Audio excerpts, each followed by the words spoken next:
Well, hello there. I am the lemur of the sea. Do not ask why I'm not in the sea. Little cuttlefish, let's go. Of this video, what is the kingdom, phylum, class, order, family, and genus and species?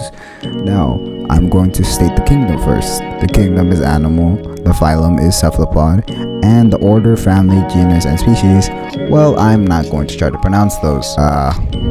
Yeah, too lazy. You do it. Here they are.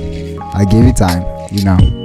Copy them, look at them, absorb them. I don't know what you're gonna do with them, but do something. Don't be lazy.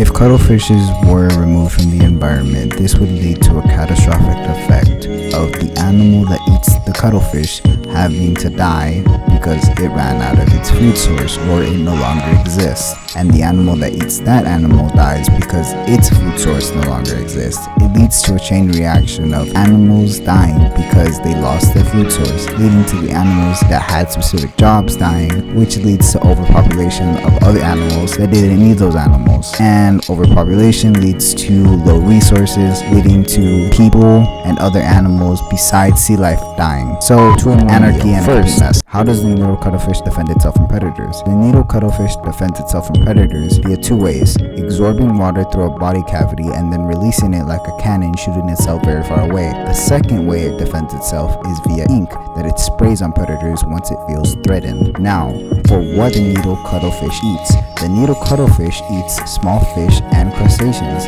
Not a lot of variety when it comes to its diet. That's it. Bye. On to the next point.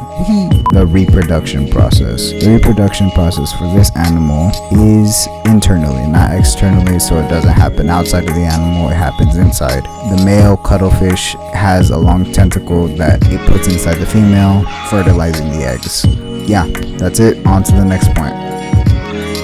The needle cuttlefish's broad habitat is all the way from the Arabian Sea to southern Japan, and its actual habitat more specifically, is a little bit more same old for cuttlefishes. It is shallow water, deep waters, and sandy bottoms, and coral reefs. And here's some 5 facts about the needle cuttlefish. Starting off, number 1, males can only reproduce once, and fact number 2, females will die after giving birth to the eggs, and number 3, males after fertilizing the eggs guard the female and the eggs. And for the 4th fact, needle cuttlefishes live 60 meters below sea level, and that's just insane.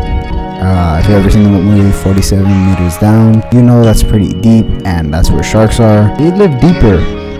And for the 5th and most likely the best fact is that needle cuttlefishes have little beaks that they use to chomp down their food, which is just adorable to think about. I mean, if you were to stick your finger in there, it would get cut off, but still, you know, that's cute. His little beaks.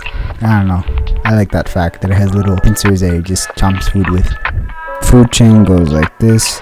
Technically the killer whale's on top, but the seabird is not affected by them, like sharks, since they can't really get hunted. But I will put sharks below killer whales because killer whales eat sharks. Along with that, then it's seals, sharks, dolphins, seals, and then cuttlefishes, because cuttlefishes eat other cuttlefishes. So those are its predators, and then what the cuttlefishes eat is crustaceans and small fish. Not to be confused with fish, they're tiny compared to cuttlefish. Yeah, that's the food chain that you would imagine. Overall, that has been the video. I hope you had a wonderful time, and remember, it always serves to have knowledge of any kind. By the way, I forgot to mention that seabirds are seagulls.